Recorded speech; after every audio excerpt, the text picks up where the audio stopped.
गरीब बहू का जादुई दावत का खाना। आजकल ये शांति कुछ ज्यादा ही रोटियां बनाने लगी है।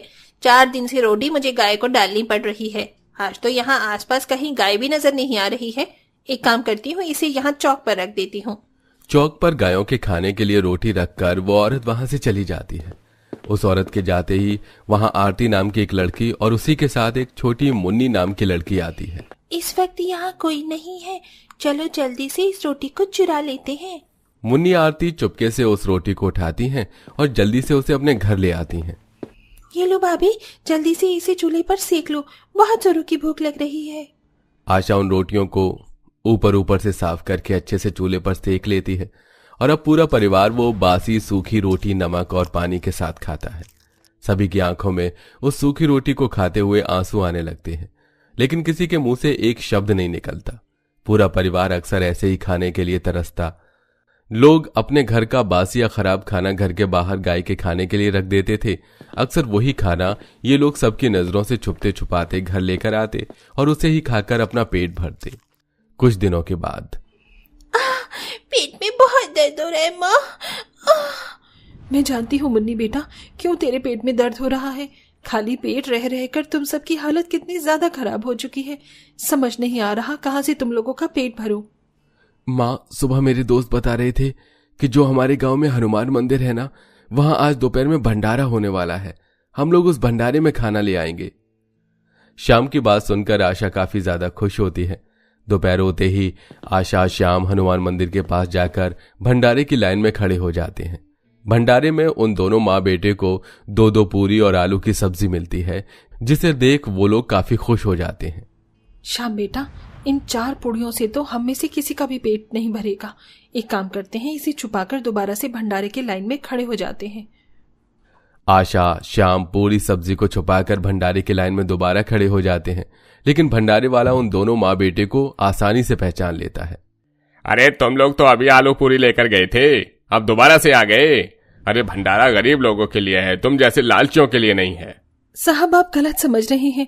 मेरे परिवार में बहुत लोग हैं और इन 4 पूरियों से हम में से किसी का भी पेट नहीं भरेगा, इसीलिए हम दोबारा लाइन में लगे हैं। भंडारे वाले आशा और श्याम के पास से आलू पूरियों को छीन कर रख लेते हैं और उन्हें वहां से भगा देते हैं और आज रात भी पूरा भूखा ही परिवार सो जाता है। ऐसे ही कुछ दिन और गुजर जाते हैं। अपने परिवार के बुरे हालातों की वजह से अब आशा भी आसपास की जगह पर काम देखना शुरू करती है और उसे घर में झाड़ू पोछा का काम मिल जाता है। आशा हर रोज की तरह अपनी मालकिन के घर पर झाड़ू पोछा लगा रही थी कि तभी आशा की मालकिन आती है। आशा, कल रात हमारे घर पर दावत हुई थी तो उसका थोड़ा बहुत खाना बच गया है। उसे मैंने इस थैली में रख दिया है, तुम इसे अपने घर ले जाना। मालकिन, आपका बहुत बहुत धन्यवाद। आज आपकी वजह से न जाने कितने दिनों बाद मेरा परिवार अच्छा खाना खाएगा। सारा काम खत्म होने के बाद आशा खुशी खुशी अपनी मालकिन के लिए दिए हुए खाने को लेकर आ रही होती है कि तभी आशा को एक पेड़ के नीचे एक आदमी रोता हुआ दिखाई देता है, जिसे देख आशा उसके पास जाती है। क्या हुआ भाई साहब, आप ऐसे रो क्यों रहे हैं? बहन जी, मैं एक बर्तन वाला हूँ, बर्तन बेचकर अपना पेट भरता हूँ, लेकिन 4 दिन हो गए हैं मेरा एक भी बर्तन नहीं बिका।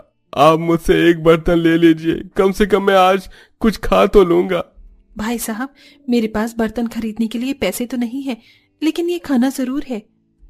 आशा उस बर्तन वाले को थोड़ा सा खाना निकाल कर दे देती है, जिससे देख वो बर्तन वाला जल्दी जल्दी से वो सारा खाना खा जाता है। मेरी भूख अभी भी शांत नहीं हुई है, क्या थोड़ा और खाना मिल सकता है? आशा के पास अब थोड़ा सा ही खाना बचा था, लेकिन उस बर्तन वाले को भूख से तड़पता देख आशा वो सारा खाना उसे दे देती है, जिसे खाकर वो बर्तन वाला वहां से चला जाता है। लेकिन उस बर्तन वाले के वहां से जाते ही जहां वो बैठा होता है, आशा को वहां पर एक सफेद रंग का सुंदर सा कटोरा मिलता है। लगता है ये कटोरा उस बर्तन वाले का ही है। आशा उस बर्तन वाले को कटोरा देने के लिए जैसे ही पीछे मुड़ती है तो देखती है कि वो बर्तन वाला वहां से गायब हो चुका है। अरे, ये बर्तन वाला अचानक कहाँ गायब हो गया? आशा अब उस कटोरे को अपने साथ ले आती है और अपने चूल्हे के पास रख देती है। ऐसे ही कुछ दिन गुजर जाते हैं। आज आशा अपने दोनों बच्चों के साथ भगवान की पूजा के लिए मंदिर में जाती है। हे भगवान, अब तो अपना कुछ करिश्मा दिखाओ। आखिर कब तक मेरे परिवार को यूं ही भूख से तड़पना होगा? माँ, ये भगवान जी की मूर्ति के सामने क्या रखा हुआ है? बेटा, इसे पेटी कहते हैं। लोगों का मानना है कि अगर हम अपनी कोई भी इच्छा कागज पर लिखकर इस पेटी में डाल देंगे तो भगवान उसे जल्द से पूरी कर देते हैं। आशा की बात सुन दोनों बच्चे घर आते हैं। अपनी कॉपी में से कागज फाड़कर उस पर अपनी मनपसंद खाने की चीजें लिखते हैं। श्याम, मैंने तो इस कागज पर चाउमीन, बर्गर, पिज्जा और पुलाव लिखा है। तुमने क्या लिखा है? मैंने तो अपने मनपसंद के राजमा चावल लिखे हैं।